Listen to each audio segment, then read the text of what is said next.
Bismillahirrahmanirrahim. Assalamualaikum warahmatullahi wabarakatuh. Alhamdulillah. Alhamdulillahi rabbil alamin. Wassalatu wassalamu ala nabiyyina al-mursalin wa ala alihi wa ashabihi wa man tabi'ahum bi ihsanin ila yaumiddin. Ya ayyuhalladzina amanu taqullaha haqqa tuqatih wa la tamutunna illa wa antum muslimun. Subhanaka la ilma lana illa ma 'allamtana innaka antal alimul hakim. Amma ba'd, ma'asyiral hadirin wal muslimin, jamaah salat subuh Masjid At-Taqwa Induk As-Sakinah rahimakumullah, dan seluruh pemirsa Radio Rabbani dan KMTV dimanapun berada. Alhamdulillah, puji dan syukur marilah senantiasa kita ucapkan kepada Allah Subhanahu wa ta'ala yang senantiasa memberikan kepada kita kemudahan di dalam kebaikan, di mana pagi ini kita diberikan nikmat yang sangat agung dengan bisa kita melaksanakan ibadah fardu subuh berjamaah. Kemudian kita lanjutkan sejenak mempelajari agama Allah Subhanahu wa ta'ala sebagai bentuk cinta kita kepadanya, dan sebagai upaya untuk meningkatkan diri kita dengan ilmu, karena ilmu merupakan jalan surga, jalan kebaikan, dan jalan yang dicintai Allah Subhanahu wa ta'ala. Kemudian kita mengucapkan salawat dan salam untuk Nabi kita Muhammad sallallahu alaihi wasallam, untuk keluarga beliau, para sahabat yang telah berjuang bersamanya, dan seluruh kaum muslimin yang senantiasa berada di atas sunnahnya sampai hari kiamat kelak. Tak lupa kita berdoa untuk kedua orang tua kita yang telah membesarkan dan mendidik kita, yang telah berjasa kepada kita. Semoga Allah Subhanahu wa ta'ala rahmati mereka, sayangi mereka sebagaimana dulu mereka menyayangi kita. Untuk para guru, para masyayikh yang telah mendidik kita, mengajarkan kita banyak kebaikan dalam kehidupan ini, mudah-mudahan Allah berkahi kehidupan dan keluarga mereka. Ma'asyiral hadirin wal hadirat minal muslimin wal muslimat rahimakumullah. Kita lanjutkan pembahasan tentang 55 wasiat Rasulullah sallallahu alaihi wasallam. Pagi ini kita masuk kepada wasiat yang ketujuh, yaitu tentang fadlu raq'atai duha wa siyamu thalathati ayamin min kulli syahr. Keutamaan 2 rakaat duha dan puasa 3 hari dari setiap bulan. Di antara hadis yang dinukilkan dalam bab ini adalah hadis Abu Hurairah radhiyallahu taala an Abi Hurairah radhiyallahu taala anhu qala, dia berkata, awsani khalili Muhammad sallallahu alaihi wasallam bisiyami thalathati ayamin min kulli syahr wa raq'atai duha wa an utir qabla an anam. Abu Hurairah menceritakan bahwa kekasihnya Rasulullah sallallahu alaihi wasallam, karena khullah yaitu sebuah ungkapan yang dekat antara diri seseorang dengan orang lain. Di sini Abu Hurairah menceritakan bahwa kekasihnya Rasulullah sallallahu alaihi wasallam memberikan kepadanya wasiat dengan 3 hal. Yang pertama adalah berpuasa 3 hari pada setiap bulan. Ini yang kita sebut dengan ayyamul bid, pada tanggal 13, 14 dan 15 pada setiap bulan. Kemudian Yang kedua, Rasulullah sallallahu alaihi wasallam mewasiatkan tentang 2 rakaat duha yang harus dijaga, yang harus diperhatikan. Dan yang ketiga adalah untuk berwitir sebelum tidur. Inilah wasiat yang ketiga yang disampaikan oleh Rasulullah sallallahu alaihi wasallam. Hadis ini riwayat Abu Dawud, riwayat Imam Bukhari dan Muslim, Abu Dawud, Tirmidzi dan yang lainnya. Dalam riwayat yang lain, Abu Hurairah radhiyallahu taala anhu berkata, "Ausani khalili bi thalathin lastu bitarikihinna." Aku diwasiatkan oleh kekasihku dengan 3 perkara yang mana aku tidak tinggalkan 3 hal tersebut. An la anama illa ala witrin. Yang pertama, aku tidak tidur sebelum aku witir. Wa alla ad'a raq'atai duha. Yang kedua, aku tidak tinggalkan 2 rakaat duha. Fa innaha salatul awwabin, karena salat duha merupakan salatnya al-awwabin.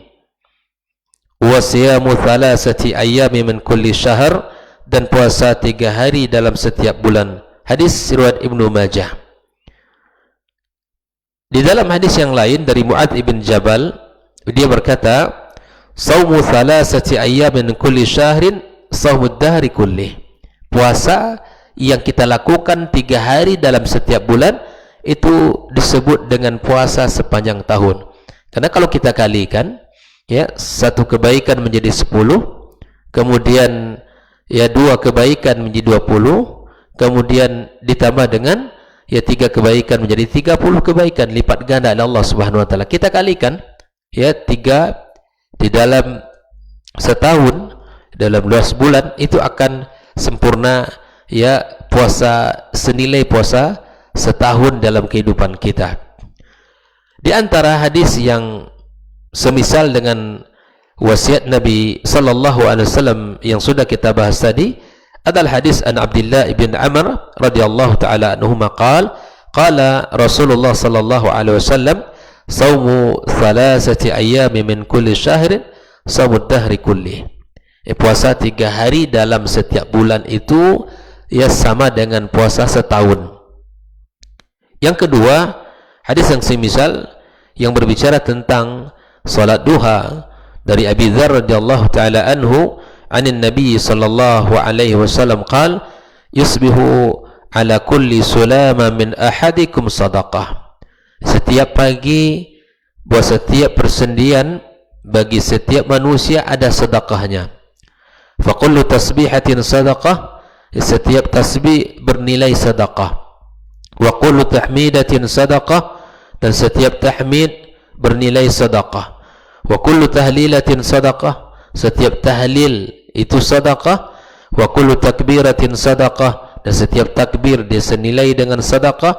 Wa amrun bil ma'rufi sadaqah, memerintahkan kebaikan sedekah. Wa nahyun 'anil munkari sadaqah, yang melarang dari kemungkaran merupakan sedekah. Wa yujzi min dzalika raq'ataini bi yarka'ahuma min ad-duha, dan semua itu bisa diganti oleh 2 rakaat duha. Hadis riwayat Imam Muslim. Dan ada pun hadis yang ketiga yang semisal dengan pembahasan kita, hadis Ibnu Umar radhiyallahu taala anhuma, anna rajulan sa'ala Rasulullah sallallahu alaihi wasallam an as-siyam faqala saumu thalathati ayyam min kulli syahrin ya siyamud dahr, dan puasa 3 hari dalam setiap bulan sama dengan puasa sepanjang tahun. Dan hadis yang keempat yang semisal dengan pembahasan kita, alaika bil bid, Nabi SAW bersabda, hendaklah engkau ya menjaga ya hari-hari al-bid, thalathatu ayyamin min kulli syahr, 13 wa 14 wa 15, yaitu apa saja hari-hari yang dimaksud dengan 3 hari tersebut, hari 13, 14 dan 15 dalam setiap bulan. Hadis riwayat Imam Ahmad, At-Tirmidzi, An-Nasa'i dan At-Tabrani. Ma'asyal hadirin wal hadirat rahimakumullah. Dari wasiat Nabi sallallahu alaihi wasallam ini ada 3 yang luar biasa yang disebutkan oleh Nabi kita sallallahu alaihi wasallam. Ada 3 amalan yang sangat luar biasa. Yang pertama adalah masalah witir. Witir, para ulama mengatakan, ada yang mengatakan hukumnya wajib, ada yang mengatakan sunnah muakkadah. Dan wallahu taala alam, para ulama mengatakan dia hukum yang paling tepat untuk witir adalah sunnah muakkadah. Dan waktunya adalah antara ba'dal isya sampai sebelum subuh tiba. Maka subhanallah, hari-hari yang seperti ini, hari-hari yang kita lakukan hari ini, lewati hari ini, sungguh sangat panjang waktu malam kita. Maka jangan tinggalkan kesempatan ini. Bahkan kalau dulu para ulama mengatakan jika musim ya seperti ini, itu merupakan musim seminya orang-orang beriman untuk memperbanyak ibadah. Karena waktu subuh kita mulai telat. Ya, waktu subuh kita sudah agak sedikit panjang waktunya. Maka sempatkan untuk kita melaksanakan witir sebelum subuh tiba atau sebelum azan subuh. Maka ini yang pertama. Bahkan Nabi kita sallallahu alaihi wasallam adalah orang yang mencontohkan dalam bab ini kepada kita, bahwa Nabi kita alaihi salatu wassalam menjaga witir, baik itu dalam safarnya maupun dalam keadaan muqim. Nabi tidak pernah meninggalkan witirnya.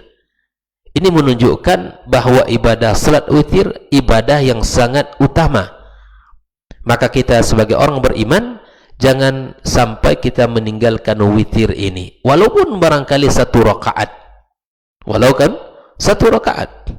Bahkan sebagian ulama mengatakan bahwa orang yang tidak melaksanakan witir itu tidak diterima persaksiannya. Begitulah semakin ketatnya para ulama menilai bahwa ibadah witir merupakan ibadah yang sangat agung di dalam agama kita. Maka itu kaum muslimin rahimakumullah, berdasarkan hadis Nabi sallallahu alaihi wasallam, ya barang siapa yang khawatir tidak bisa bangun di akhir malam, maka hendaklah dia berwitir sebelum tidur atau menjelang tidurnya. Sebagaimana Rasulullah sallallahu alaihi wasallam, ya barang siapa yang khawatir tidak bangun di akhir malam, maka hendaklah dia melaksanakan witir. Kemudian jika seandainya dia bisa melaksanakan witir di akhir malam, maka ini adalah waktu yang paling baik untuk ia lakukan. Karena salat malam di akhir malam adalah masyhud, yang dipersaksikan oleh malaikat-malaikat Allah Subhanahu wa taala. Adapun nasihat yang kedua, wasiat Nabi kita alaihi salatu wasallam yang kedua adalah masalah salat duha. Salat duha, banyak di antara kaum muslimin yang tidak mengetahui keutamaannya, ataupun mungkin kalau sudah mengetahuinya tapi dia tidak menjaganya. Ini salat duha bisa menggantikan sedekah atas seluruh persendian kita. Sebagaimana berdasarkan hadis Nabi sallallahu alaihi wasallam, bahwa salat duha sangat memiliki keutamaan yang sangat agung, di mana hadis yang sudah kita bacakan tadi, bahwa setiap pagi bagi persendian di antara kita ada sedekahnya. Nah, persendian kita ini jumlahnya 360 persendian, dan masing-masing ada sedekah yang mesti kita keluarkan. Maka sedekah yang 360 persendian itu bisa digantikan oleh 2 rakaat salat duha. Bayangkan, keutamaannya sangat luar biasa. Dengan 2 rakaat salat duha kita bisa ya bersedekah sebanyak 360 persendian kita. Dan ini keutamaan yang sangat luar biasa, keutamaan yang sangat agung. Dengan hanya 2 rakaat duha kita mendapatkan banyak pahala di sisi Allah Subhanahu wa taala. Dan salat duha juga merupakan salatul awwabin berdasarkan hadis Nabi sallallahu alaihi wasallam. Nabi mengatakan, la yuhafidhu ala salatid duha illa al-awwab. Tidak ada yang bisa menjaga 2 rakaat duha itu kecuali orang-orang yang kembali kepada Allah Subhanahu wa ta'ala. Kemudian di antara keutamaan salat duha, Nabi SAW juga menyebutkan di mana Allah akan mencukupkan, akan menjaga kita, akan memelihara kita, dan akan memberikan penjagaan terhadap kita. Maka ikhwanikum muslimin, marilah kita usaha, marilah kita meminta kepada Allah dan menguatkan azam kita agar kita diberikan pertolongan, agar kita tidak melewatkan hari-hari kita tanpa kita mengisinya dengan 2 rakaat duha dalam kehidupan kita. Apalagi yang terkait dengan jika seandainya kita bisa duduk di majlis ini, man shalla al-ghadati fi jama'atin, barang siapa yang melaksanakan salat subuh secara berjamaah, thumma qa'ada yazkurullah hatta tatlu'a asy-syams, kemudian dia duduk berzikir kepada Allah sampai terbitnya matahari, sampai terbit matahari di saat telah dilarangnya kita di saat telah diangkatnya larangan untuk salat, maka kemudian kita melaksanakan salat 2 rakaat, maka Nabi kita SAW mengatakan sama seperti orang yang melaksanakan ibadah haji dan umrah, dan Nabi mengatakan tamatin tamah. Jadi kalau kita salat subuh berjamaah, kemudian kita duduk di masjid, kemudian tampak ada batal wuduk kita, berzikir, berdoa, kemudian bahkan duduk dalam majelis ilmu sampai waktu naiknya matahari setinggi tombak, telah diangkatnya larangan melaksanakan salat. Di saat itu kita laksanakan salat, dan disebut juga dengan salat al-isyraq, maka kita mendapatkan keutamaan sangat luar biasa di sisi Allah Subhanahu wa ta'ala, dengan pahala yang sempurna di dalam pelaksanaan ibadah haji dan umrah. Ikhwanikum muslimin rahimakumullah.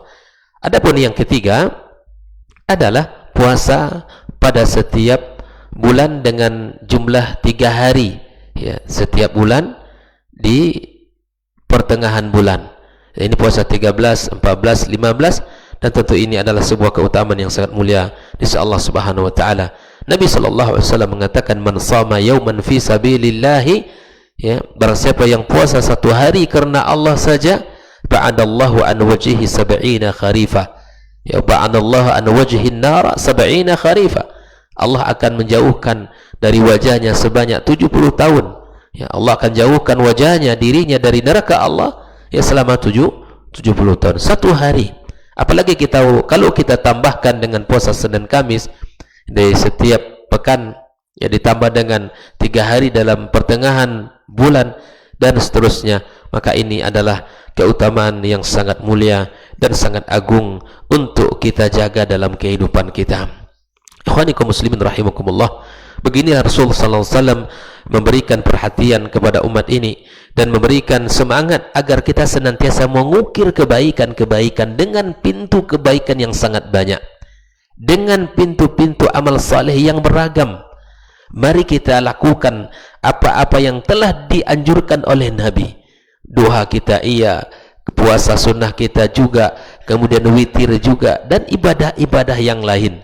Seperti yang sudah kita bahas pada wasiat-wasiat sebelumnya tentang sujud, keutamaan sujud kepada Allah Subhanahu wa ta'ala, dan keutamaan kita yang melaksanakan sedekah, mengeluarkan harta kita di jalan Allah Subhanahu wa ta'ala. Nah, inilah 3 yang menjadi wasiat Nabi sallallahu alaihi wasallam kepada Abu Hurairah radhiyallahu taala anhu. Nah, tentunya ini bukan terbatas untuk Abu Hurairah, namun ia berlaku bagi umatnya yang beriman kepada Allah dan Rasulnya sallallahu alaihi wasallam. Maka mukmin yang baik senantiasa berusaha sejengkal demi sejengkal dalam kehidupan dan usia yang ia lewati, mengukir dari ibadah-ibadah yang telah ibadah-ibadah yang telah disyariatkan oleh Allah Subhanahu wa taala. Mudah-mudahan Allah tabaraka wa taala memberikan taufik kepada kita untuk bisa menjaga 3 amal mulia ini. Melaksanakan witir sebelum tidur, atau kita tutup malam kita dengan witir, kemudian kita berpuasa di 3 hari pada setiap bulannya, kemudian kita melaksanakan salat duha 2 rakaat duha pada setiap harinya. Lakukan karena Allah tabaraka wa ta'ala, lakukan lillahi ta'ala, yang mengharap ridha dan ampunannya serta ya rahmat Allah subhanahu wa ta'ala. Mudah-mudahan dengan keikhlasan kita, dengan kejujuran niat kita, Allah subhanahu wa ta'ala menerimanya dan memberikan balasan yang sangat mulia di sisinya. Namun mudah-mudahan Allah subhanahu wa ta'ala juga berikan taufik kepada kita dan keluarga kita serta orang-orang yang kita cintai untuk bisa menjaga ibadah-ibadah yang mulia ini. Dan inilah keindahan dalam Islam, di mana sangat banyak keutamaan-keutamaan yang sangat ringan dalam melaksanakan, namun kemudian memiliki nilai yang sangat tinggi di sisi Allah subhanahu wa ta'ala. Wa sallallahu ala nabiyyina Muhammadin wa ala alihi wa sahbihi wa sallam. Subhanakallahumma wa bihamdik, asyhadu an la ilaha illa anta astaghfiruka wa atubu ilaik. Wassalamualaikum warahmatullahi wabarakatuh.